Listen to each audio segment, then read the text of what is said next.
So, I'm not sure we thought that through with the new hair. Okay, so I do want to sing a new song. I need everybody to stand up. All right, this is a song we have not sang as much. The name of it is "Who's the King of the Jungle?" Has anybody heard this song? All right, so somebody that's heard this song, Madison, will you come up here? Come on, you've heard it. All right, who else has heard the song? Come on, man, come on up. I need you to come up. Yep. Come on. I need you to go stand right up there. Come on. Where'd she go? All right, I need you to go stand up top. Okay, so here's how it goes. It's going to be, who's the king of the jungle? Because it's like a monkey. Who's the king of the sea? Wada, wada, wada. Who's the king of the universe? And who's the king of me? His name is J-E-E-S-U-S-S. He's the king of me. He's the king of the universe, the jungle, and the sea. Wada, wada, wada. All right, ready? All right, we got it all now? Yeah. All right, so at least get the motions with me. I'm going to get up here so that y'all can at least get it. Ready? Who's the king of the jungle? Who's the king of the sea? Wada, wada, wada. Who's the king of the universe? And who's the king of me? His name is J-E-S-U-S-S. He's the king of me. He's the king of the universe, the jungle, and the sea. Wada, wada, wada. Who's the king of the jungle?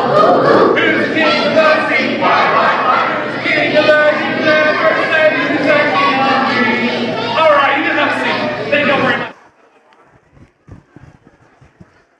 So I'm going to need your help one more time, then we're going to get you to class. What you don't know is there are actually 3 adults in this room who do not know it yet. But they're actually champion dove callers.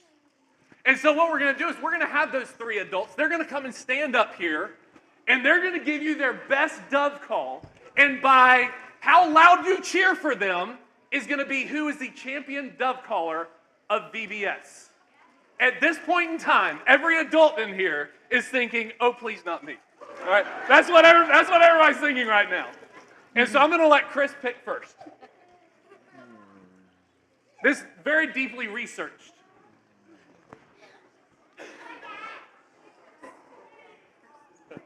Lane! Yay!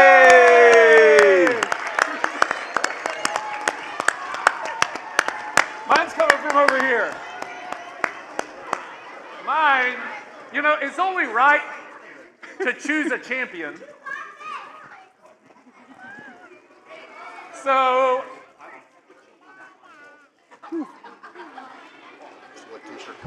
it seems to me, I don't know if you knew this, but we have a state champion in our midst. Right here. We have a state champion, and he's also a dove caller. Yes!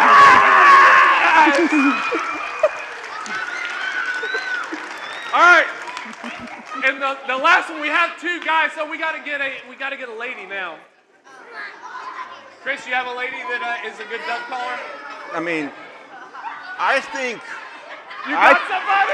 Cassidy Mackey. I have heard it. I have heard it. Mr. Ryan, do you have the microphone? Can you bring the microphone? All right, so they're going to get 1 dove call, and it cannot be more than 2 seconds. But they are going to give us their best dove call. Do not cheer yet. Just listen to them, and then we will point at them, and you can let us know who has the best call. And we will allow ladies first. Okay, she wanted to know first, so normally the tongue goes out, goes side to side. That's kind of how it goes. All right, here we go. All right, here we go. Contestant number 1. When do we cheer?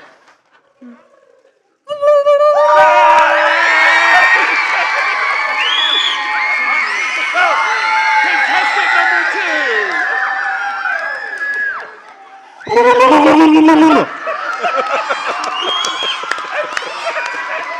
And contestant number 3. All right. So here we go. We will start down here. Since he is the most fresh on your mind, we will start with contestant number 1. Cheer for contestant number 1. the state champion himself, contestant number 2. And contestant number 3.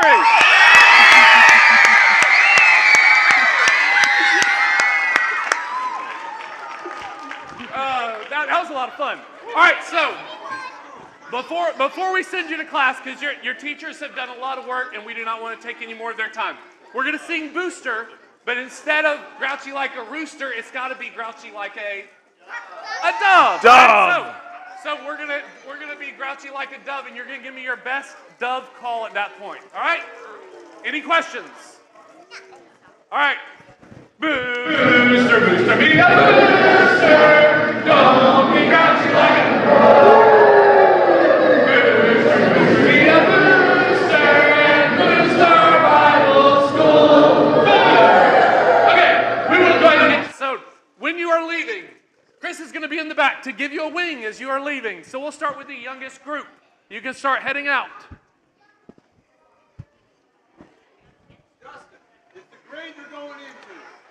Whatever grade you're going into. Hey, it is the grade you are going into. Grade you're going into.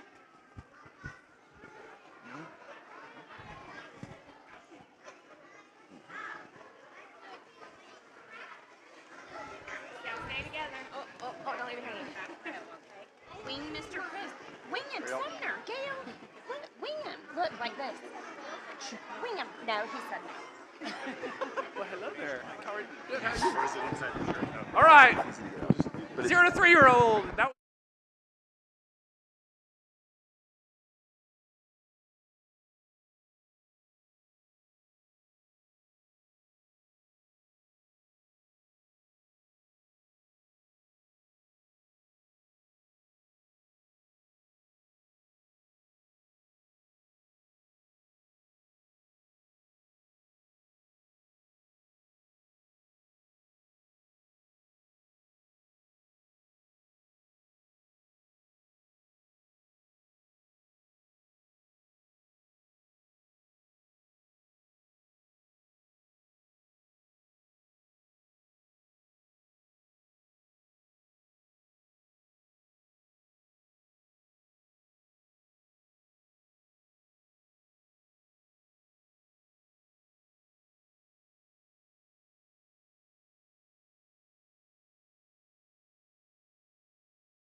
Though the way we journey may be often drear, we shall see the King someday.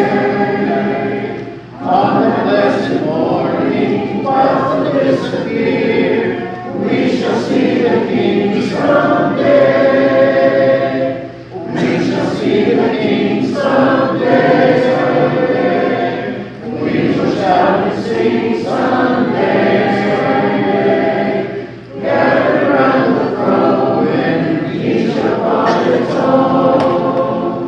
We shall see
Lord, I care not for riches, neither silver nor gold. I would make sure of heaven, I would enter the fold. In the book of thy kingdom, with its pages so fair, tell me, Jesus, my Savior, is my name written there? Is my name written there? On the page white and fair, in the book of thy kingdom, is my name written there? Lord, my sins, they are many, like the sands of the sea, but thy blood, O my Savior, is sufficient for me. For thy promise is written in bright letters that glow. Though your sins be as scarlet, I will make them white snow. Is my name written there? On the page white and fair, in the book of thy kingdom, is my name written there. Oh, that beautiful city, with its mansions of light, with its glorified feet, in your garments of white, where no evil thing cometh to despoil what is fair, where the angels are watching, is my name written there? Is my name written there? On the page white and fair, in the book of thy kingdom, is my name written there?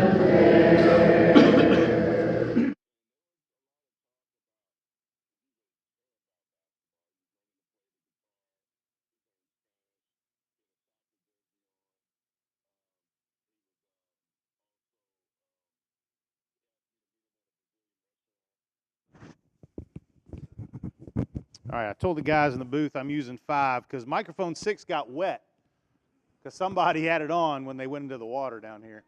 So I'm afraid it'll like shock me or something. All right, so appreciate you being here tonight for this is our adult class, and we're kind of be following the same theme as the kids do and stuff. So we're going to be looking at 4 different lessons throughout the week, however long you are able to be with us this week. We appreciate, some of you are here tonight as visitors. We're thankful that you've come to be with us tonight and brought your kids and all that good stuff. I think it'll be a great week. I'm glad we got guys like Dustin and Chris who aren't afraid to get up here and, make a fool of themselves in front of all of us. I might be joining in some of that this week later on. We shall see. But appreciate you being here tonight. By the way, if you haven't, usually when I write the bulletin article, I try to write something that's, kind of give a good thought or whatever for the week. This week I decided to do something that was a little tongue-in-cheek, I guess. So if you haven't read the bulletin article yet, pick one up and make sure you read that. I kind of just sort of did what I thought was honorable mention for the animals in the Bible that didn't make the cut for this week, for the lessons, and reasons why I thought maybe they didn't make the cut. So I got a few of those listed in there. And so if you get a chance, pick that up and look at that this week. We've got an hour to kill, so I'm not kidding. That wasn't a joke. We really do have an hour to kill. What we're going to do tonight, and we're going to try to do our best. I won't just be up here lecturing. So what I want to do tonight is by way of this discussion in class, I do want to be that. I do want to, if you have a question or a comment or whatever, please feel free to make that. But towards the end, what I'm going to do, and I'm kind of taking a page out of Marty's book. I know last year we were here and came one of the nights. It was Marty's night that he taught, and towards the end, kind of broke you up into some groups and kind of gave you something to sort of discuss and come up with, and then get back. And so we're going to do that here in just a few moments tonight. For this first, I guess, initial lesson, the animal that we're looking at is a dove. And so we're going to look at Noah's dove gives hope. And I kind of kidded with Peter when he first gave me the topic and he gave me the time slot. I said, Peter, I got 55 minutes to talk about a dove. Like, I don't know how this is going to go. And he said, I'll give you 4 songs, 2 at the beginning, 2 at the end. And I said, okay, maybe that'll work. But we're going to talk about Noah's dove tonight. And honestly, to go back into studying, sometimes we read the account of Noah and the ark and everything that happened. And even when we get to the end of that, when the waters are receding and the birds are sent out, if you're like me, you just you read it, you say, okay, this is what happened, I'm good with that, and then you sort of move along. And I never really gave a whole lot of thought to the birds and to everything that goes along with that. So tonight we're actually going to talk a little bit about the birds, and we're going to talk about what the meaning of that is and find out some very interesting things in that regard. Now, the story, of course, of Noah and the ark is in Genesis chapters 6 through 8. Tonight, we're going to be looking specifically in Genesis chapter 8, because in Genesis chapter 8 is when essentially the waters begin to go down upon the earth, and of course, we know that he's getting close to the time, Noah and his family, to where they'll be exiting the ark. In chapter 6 is when we see God first basically talking to Noah. That we see that Noah found grace in the eyes of the Lord. God was going to send a flood upon the earth because of how wicked mankind was at that time. And of course, he gave the instructions to Noah as to how to build the ark, and then also how many animals to bring into that ark. So Noah did everything that God told him to do. And in chapter 7, we see him carrying all that out. We see that the floodwaters begin to come, and they spend time on that boat. In fact, from the very beginning to the end, it's about a year's time that they spend there upon that boat. And I don't know if you can imagine being in a floating zoo for a year. That would be kind of tough, but Noah did it. And we get to the point in Genesis chapter 8 where the waters begin to go down.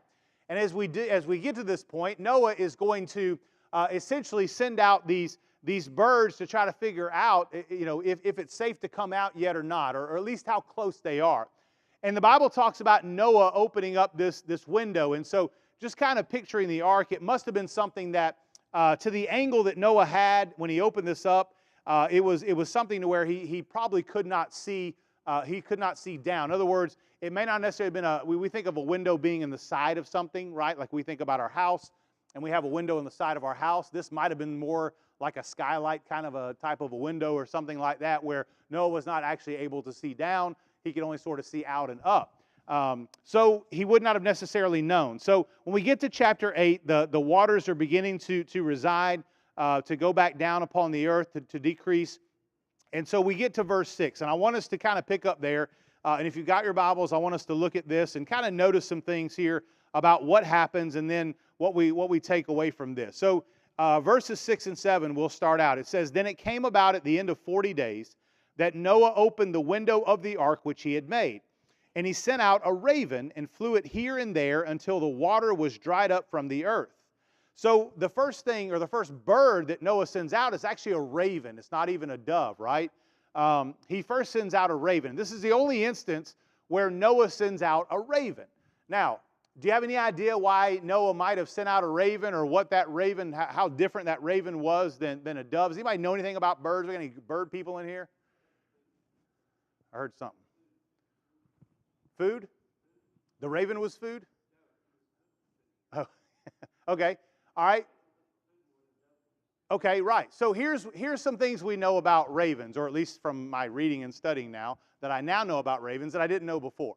Edgar Allan Poe is one. Okay, right? Okay, it's bonus. Quote the raven nevermore. He only sent out one raven, right? You're right. So a raven, if you're on a boat, and this would kind of be old school stuff, right? Nowadays, all the people that captain ships and all, they have all kinds of equipment. They don't need this. But back in the day, I guess, if you sent out a raven, maybe you're trying to find out where land is. Okay, here's some things about ravens. First of all, a raven's going to fly in a fairly straight line. He's just going to go. And a raven can fly a lot further, right? He's going to go a lot further than, as we're going to see in a moment, that a dove would be willing to go. But a raven, here's something about a raven. A raven was an unclean animal, at least according to the Jews, and as we get later on into when the law of Moses is given and all that. It's one of the animals that's mentioned as an unclean animal.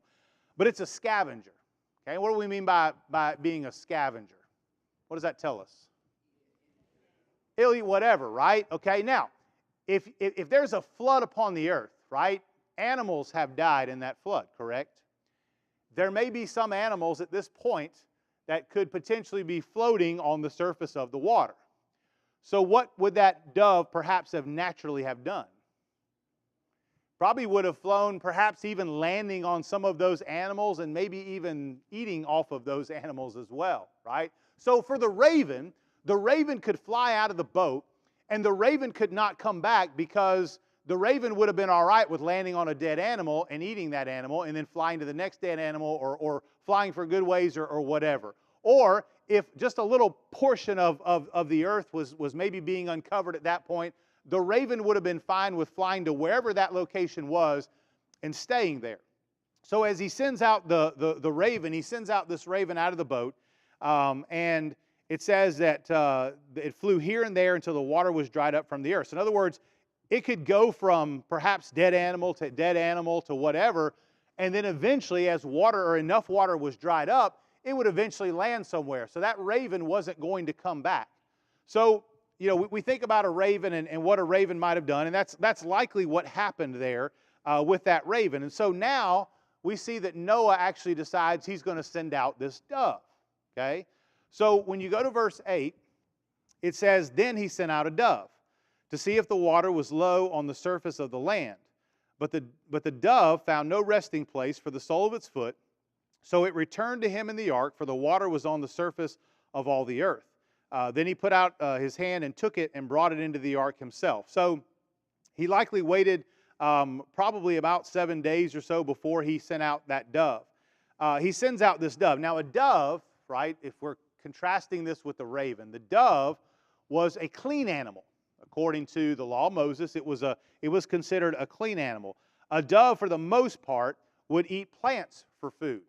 Okay, now, if the water covered the surface of the earth, not only would the dove not have a place to land and to rest, but it also would not have food to eat, right?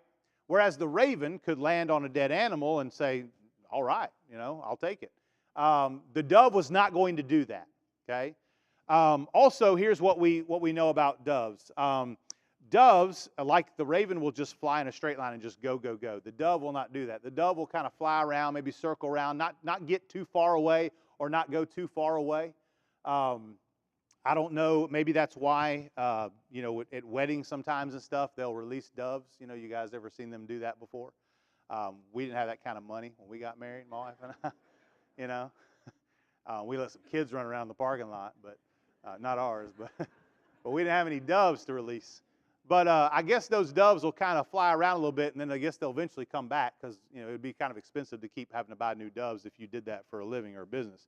But that's kind of what doves do. They just sort of fly around, right? But also, here's something else about doves. They inhabit really valleys or lower lying areas. So, in other words, when he sends this dove out, there could have been, you know, mountaintops and other things that could have been visible or exposed, but a dove is not really going to live in such a place. A dove's not going to live there. A dove's going to live in more of low-lying areas, right? That's going to be more of where it's going to be habitating there. So, as he sends the dove out the first time, there's still too much water for a resting place. Okay, there's still too much water for that dove to find a resting place. So the Bible says he brings that dove back in, right? He sticks out his hand, the dove comes back, and he brings it back into the ark. Okay, so this is the first instance of when he actually sends out the dove.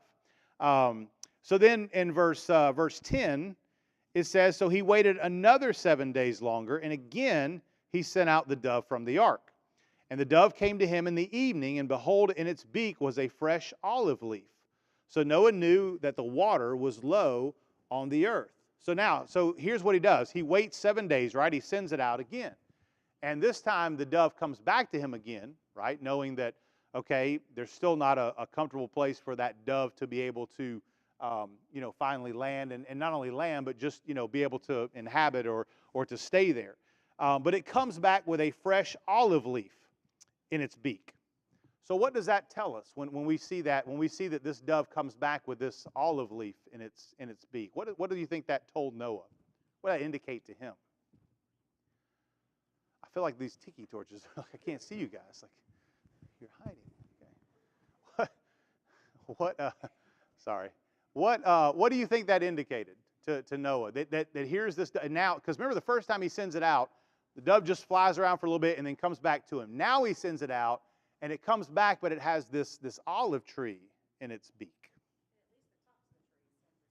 Okay, so right, so at least now we have at least some of the tops of trees. Now, we have any botanists in here? I don't know what you call a bird person, but I know what you call a plant person. You're a botanist, aren't you? You have any botanists in here? Like, no, I know green. I'm not. Maybe you got a green thumb, but do we have any true botanists? Like, I know a plant if I see it. What's that? No. Do we have anybody? Does anybody knows anything about olive trees? It's okay. I didn't know anything about olive trees either. Okay. I'm just trying to kill 55 minutes. All right. So here's what we know.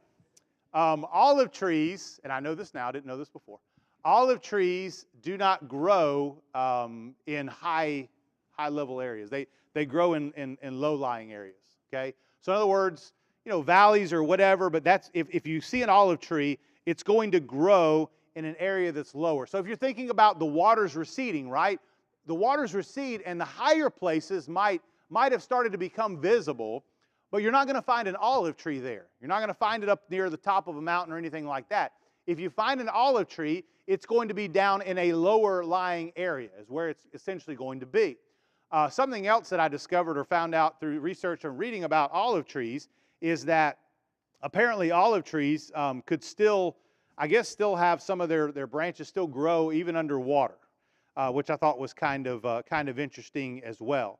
And by the way, you think about the dove with the olive part of the olive tree in its mouth and its beak. That symbolism is used a lot, right? You see it sometimes in things dealing with Christianity and all that kind of stuff. You see the symbol of the dove with the olive branch in its mouth, right? But this is kind of where that comes from. That idea, or at least that picture there. Okay. So now here's what Noah knows 7 days later. Now he knows that the water level has receded to more of the lower lying parts of the earth. In other words, it's not necessarily completely gone from off the face of the earth, but some of the lower lying areas are now beginning to be exposed. So he knows the water level is going down, and he even kind of probably figures a little bit from the 7-day period, maybe the rate at which the water seems to be kind of subsiding or going down at that particular point, for that to be at the top of that olive tree, or for at least the top of it to be exposed enough for the bird to be able to come, maybe land, maybe pick off a piece of it, and then end up flying back to Noah, to the ark there, right? So that's kind of where we are with this. So that's what we read in verses 10, 11. And then in verse 12 it says this: Then he waited another 7 days longer and sent out the dove, but it did not return to him again. So now we've waited another 7 days, and the dove does not come back. So what do you think that indicates? Okay, safer now. Now here's the thing about the dove.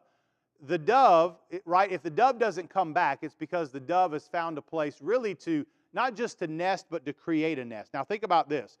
It's one thing to say, well, if the top of the olive tree was exposed, then the bird could have possibly gone ahead and landed at the top of the olive tree and stayed there and made a nest there. But here's the problem with that. The problem is the bird didn't have a pair of hedge trimmers with him. He wasn't going to be cutting off pieces of the tree to make his nest. Generally, what the bird's going to do is it's going to go and on the ground find little twigs and things like that have already broken off, and use that in order to be able to make the nest. So when the dove doesn't come back, it indicates that the dove has now been able to fly to the ground level, and the ground is now exposed, and anything that might have broken off because of the flood, right? And I would imagine There had to have been like debris and stuff, right? Wouldn't you imagine because of the flood? There would have been some kind of debris all over the ground from the force of maybe the waters or the fountains of the deep opening up and all of that. That there would have been twigs and things like that the dove would have been able to find and at least begin to build a nest so that it could have a place to be able to rest and to stay.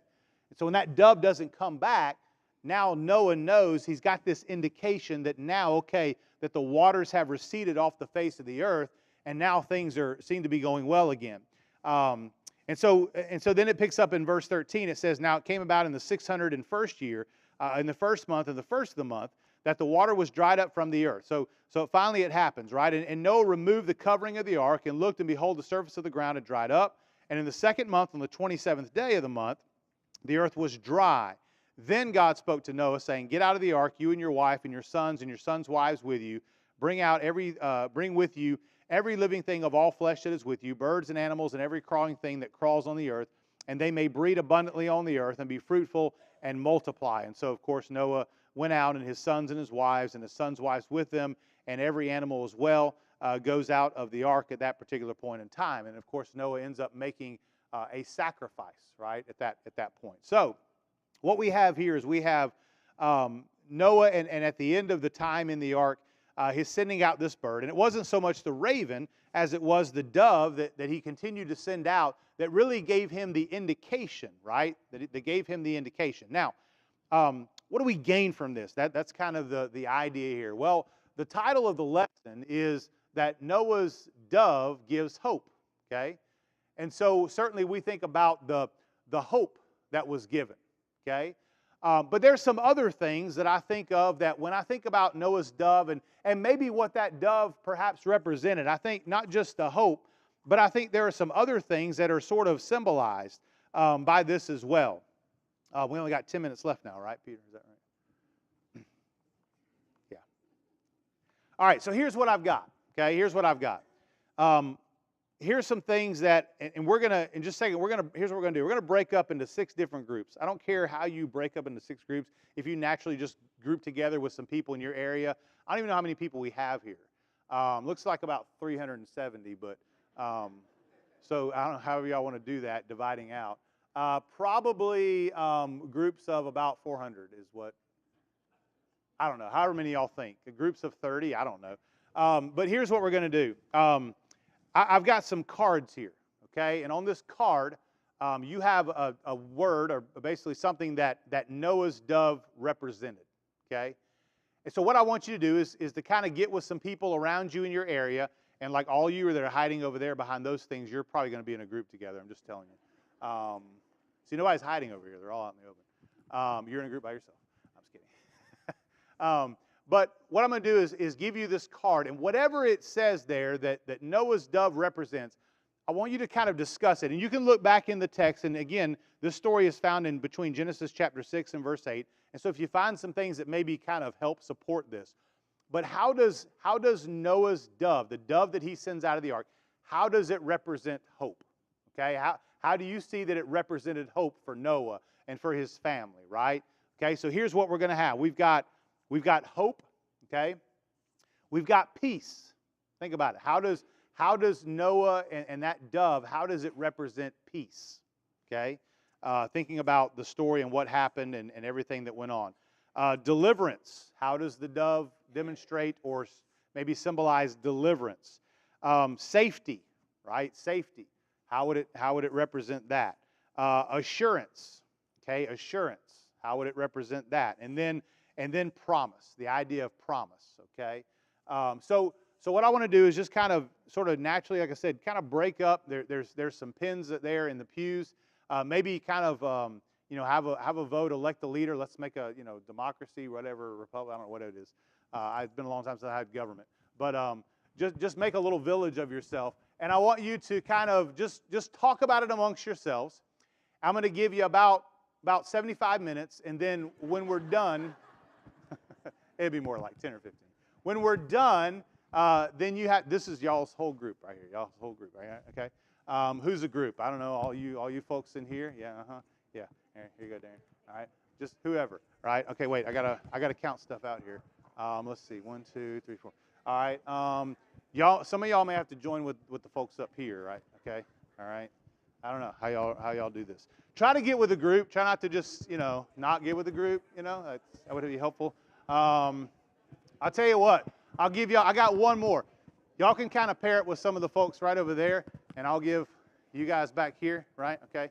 All right. And then this kind of big group in here, right? Y'all kind of all are together. And then you're one big happy family over here, okay? Because I got one left, and it's all of y'all, right? So y'all are just one big happy family right here, okay?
I'm going to give you about another minute, and we're going to discuss.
By the way, as we start the inning, Hope is up to bat first. So.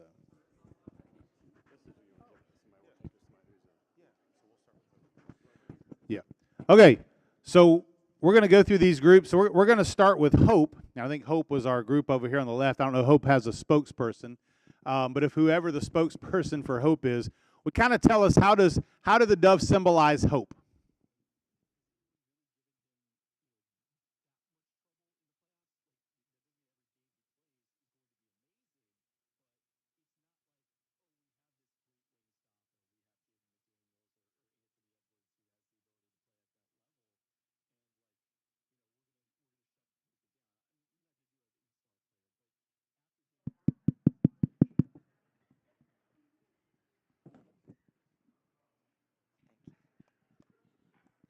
Okay, we had hope, and we spoke about the fact that they knew, or they had the hope that the bird, once he got out there, if he was safe, that he would come back, that he would not come back, and that he would rest somewhere, because they hoped, because they wanted to get off the boat as well.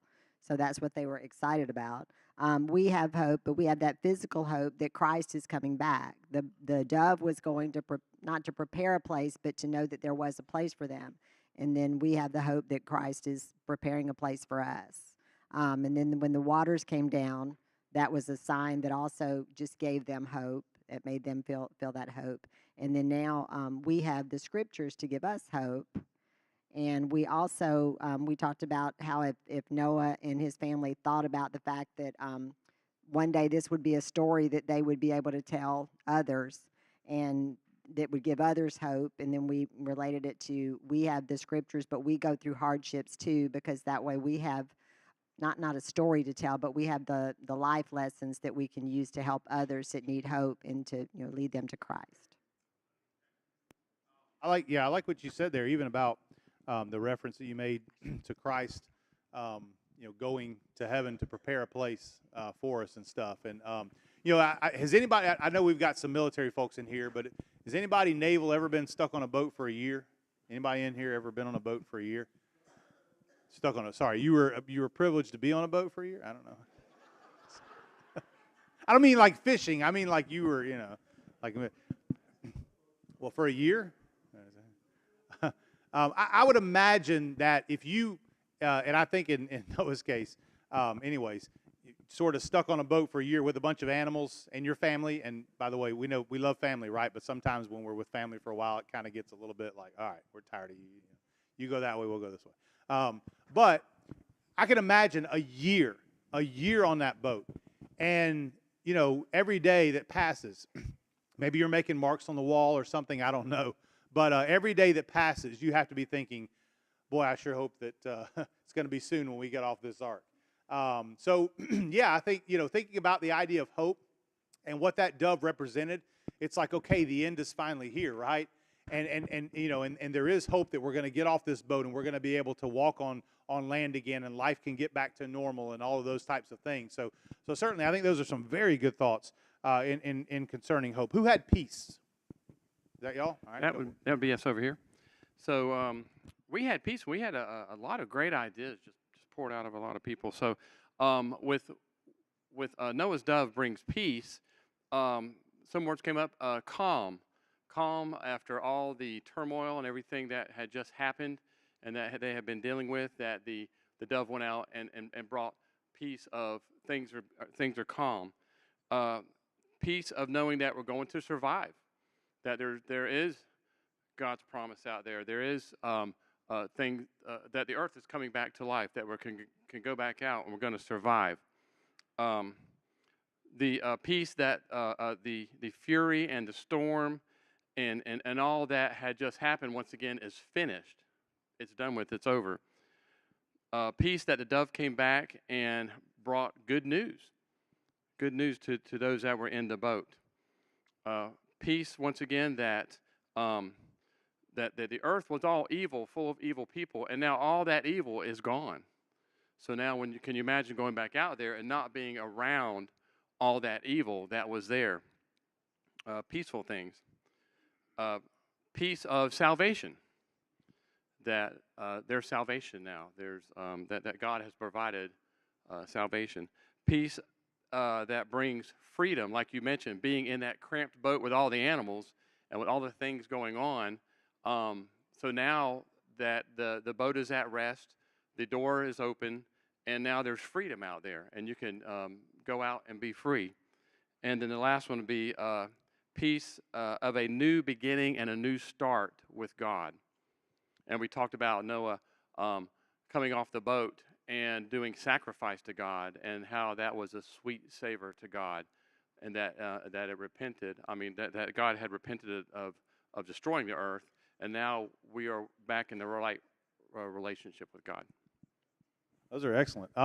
You think about really in the history of the world, other than in the very beginning when God created Adam and Eve, that was the closest to a sort of a really sinless world that has ever been, right? Because there was that reset of washing the wickedness or the filthiness off of the earth.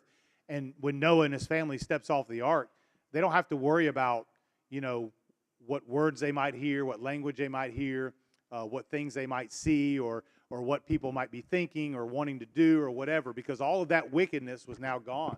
And at least for a time when it was just them, they had that peace. And you think about how that dove demonstrated all of that, all of those ideas that were mentioned there. That's pretty magnificent, pretty wonderful to think about. So excellent thoughts there. Who had deliverance? Oh, do you want to say something about peace?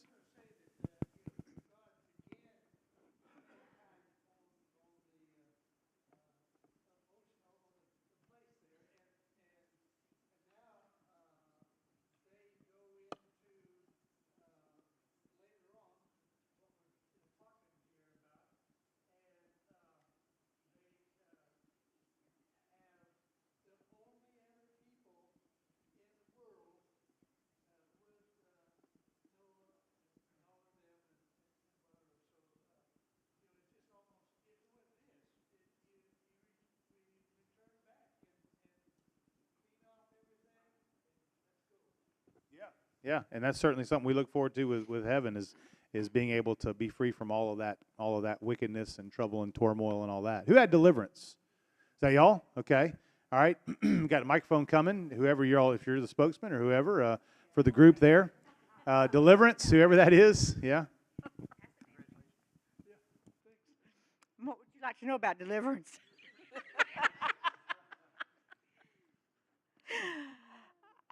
Some of the things we came up with, deliverance for mankind when he took Noah and his family, and deliverance for the survival of the earth when he took the animals, and then deliverance of the plants that they came back naturally as they would when the land dried out. The deliverance was that God chose to spare the people and the animals, because he didn't have to do that. And once the earth was cleared and everything, it was just Noah and his family in the ark. They were also cleared from damnation at that point. So we started the earth over again, brand new. No sin, nothing to reflect on the people. And that was also, they were cleared from evil, from damnation, from all the bad that had been going on in the world was clear again. He started all over. And God said in chapter 8, 21 of Genesis, that he would never again strike down the whole of mankind. That's all we came up with. Excellent thought. You know, yeah, when that process was finished and it was completed, that God had safely delivered them from the flood waters and from the condemnation that came upon the rest of the earth. Did you have something else, Freddie? When we think about deliverance, it's something that someone else does to us or for us. We don't deliver ourselves. So far, they've been delivered from being drowned because God has provided for them a safe place in an ark. Just like when Shadrach, Meshach, and Abednego was walking around in the fire, they could tell that God is going to deliver them because they're not being consumed. Same thing with Daniel when he was in the lion's den. He could see that the lions were not going to eat him. So he could rest assured that God was in the process of delivering him from danger. So maybe this dove, when he came back with the leaf, inspired them to think more about that God is really going to deliver them from their place. And that's a good point about, we don't deliver ourselves. Delivery comes by the hand of someone else. And so certainly God having a hand in that deliverance and giving God the credit for that. Yeah, just the last couple of weeks, if you'd known the middle of the United States, all the tornadoes and everything that's going on there and what takes place, it was a smaller thing, obviously, because the Noah part was the whole world was covered. But I think you get a sort of a feel of that, at least I did, with these hurricanes that came through and just, ripping and everything and destroying everything. The people that were, and before they got on the ark, they were laughing at ark and everything else, and only the people that got in the ark got saved. So which group has safety? Oh, that's back here. Brother Ken.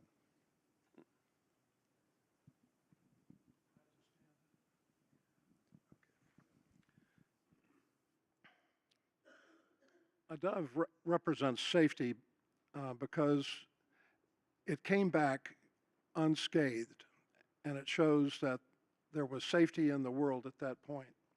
But there was another suggestion, which I think was also excellent, and that is that the transition of the dove, or the going of the dove into the world in a safe way, is like our transition into the church, which is the safety of our souls. I think that's very important. Judy, close your ears. We also have the story, which was written some time ago by Ferlin Husky. On the wings of a snow-white dove, he sends his pure, sweet love. A sign from above on the wings of a dove. When troubles surround us, when evils come, the body grows weak, the spirit grows numb. When these things beset us, he doesn't forget us. He sends down his love on the wings of a dove. We are safe in him. Excellent. Good job. All right. Who's got assurance? How does the dove represent assurance? Well, that's going to be tough to follow Ferlin Husky's song. So, but the dove assurance was it assured Noah and his family that God kept his promise.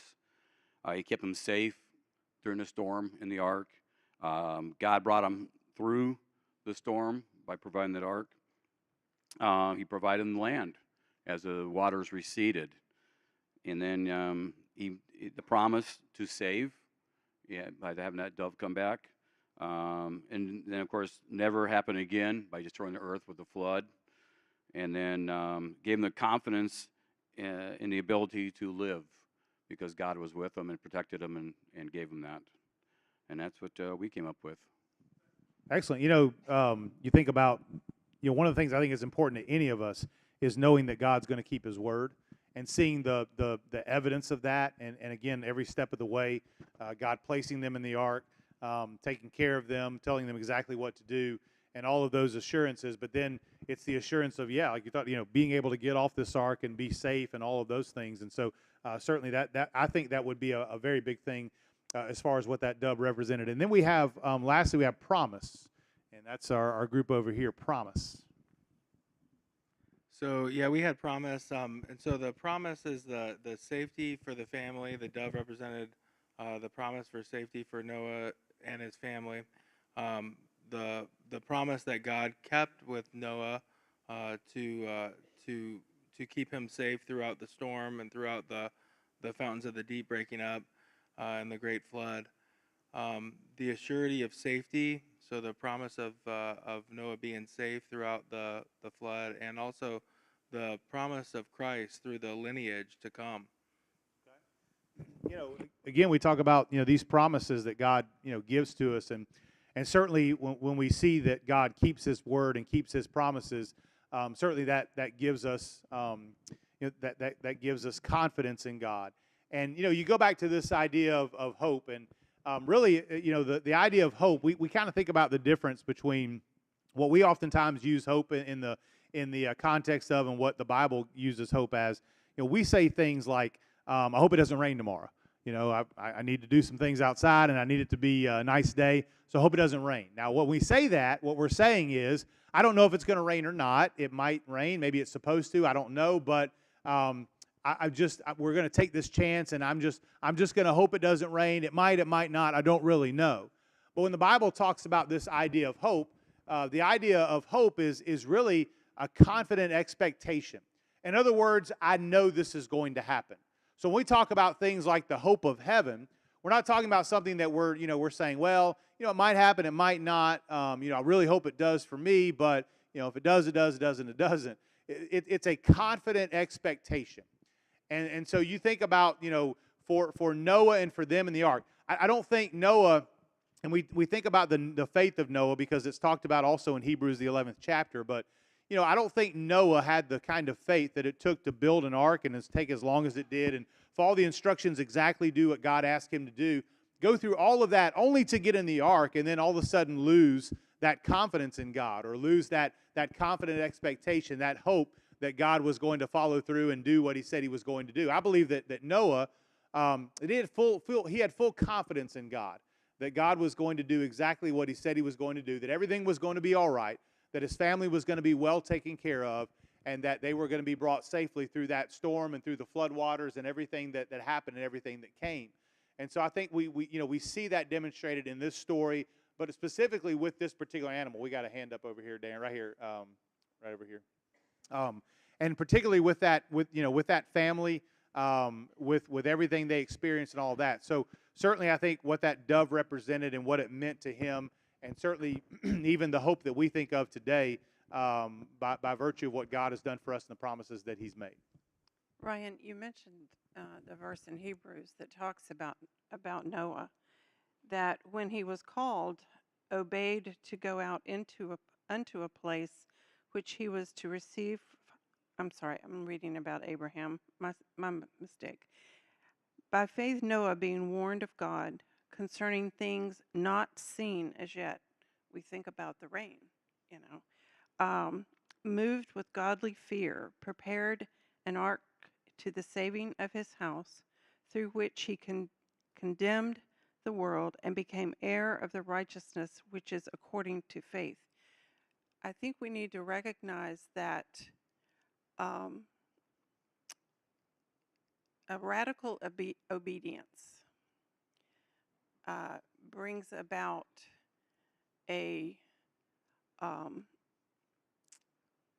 holy courage, if I can say it that way. When we are willing to obey God at all costs. And when we think of it in our day and time, we don't think about the costs as much as what Christians have endured before. But we do have those costs, or else Jesus would not have said, if you love your mother or father, more than me, then you're not worthy. But when our obedience is to the point that that God expects us because of what He has done for us, then our faith becomes so strong, and we need to recognize that and realize that obedience is not just a matter of just obeying. We're just not checking off the list. There's a reason for it. And springing from that faith that we have in God, and certainly God has given us reason to believe in Him. He's given us that evidence and that proof and of those types of things.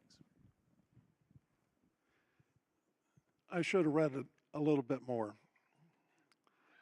One of the next verses is, when Noah had drifted on the flood many days, he searched for land in various ways. Troubles he had some, but wasn't forgotten.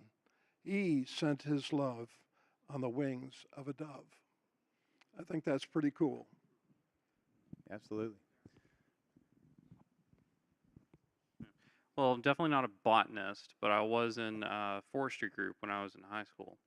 And one of the things they taught us when we went out in the field, if a crop has contracted a certain fungus, or if a bug has taken interest in the crop of trees, the only thing you can do is burn down the entire crop so it doesn't exist in that area anymore. So to say that the flood was an extreme measure, I mean, sure, but there's 7.5 billion or more people on the earth today. And that infection that God ridded out with the flood isn't here anymore. I mean, that was, and that's where God had gotten to, because things had gotten so bad that the only way to kind of, I think at that point in time, to handle it. Now, how does God handle it the next time? Well, Jesus will come back, right? And then, then time will end, and we'll face the judgment day and all those types of things as well. So, but the story of Noah and what happened here with the dove and all that, I think it just kind of reassures us and gives us the hope that if God will deliver Noah and his family through what they went through, because of Noah finding grace in the eyes of the Lord, because of his faith in God, because of his subsequent obedience, that God will do the same thing for us today as well. Just as we talked about a few months ago when we looked at, again, the picture of Noah and salvation and how that compares to today. So again, a lot of similarities, I think, in those stories. Thanks for your words and your encouragement and your comments and all that. So here's we're going to where did David go? David's still in here, right? Okay, there he is. David's going to lead us in a couple more songs, and then I'll lead us in a prayer, and then we get to go, I think, eat some cookies. That's your treat for tonight, because you sat in here for an hour. You get to get cookies. I don't think Noah had cookies on the ark. He may have. I don't know.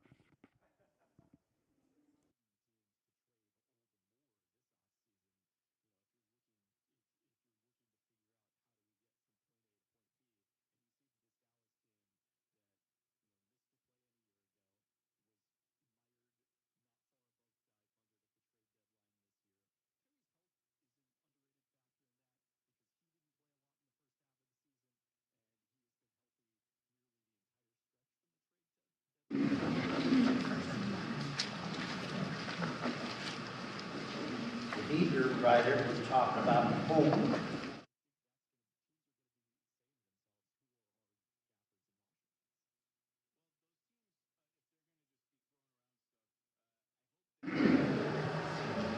Will your anchor hold in the storms of life? When the clouds unfold their wings of strife, when the strong tides lift and the cables strain, will your anchor drift or firm remain? We have anchored and keep us souls steadfast.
Teach me, Lord, to wait down on my knees till in your own good time you answer my plea. Teach me not to rely on what others do, but to wait in prayer for an answer from you. Teach me, Lord, to wait while hearts are aflame. Let me humble my pride and call on your name. Keep my faith renewed, my eyes on thee. Let me be on this earth what you want me to be. They that wait upon the Lord shall renew their strength. They shall mount up with wings like eagles. They shall run and not be weary. They shall walk and not faint. Teach me, Lord. Teach me, Lord,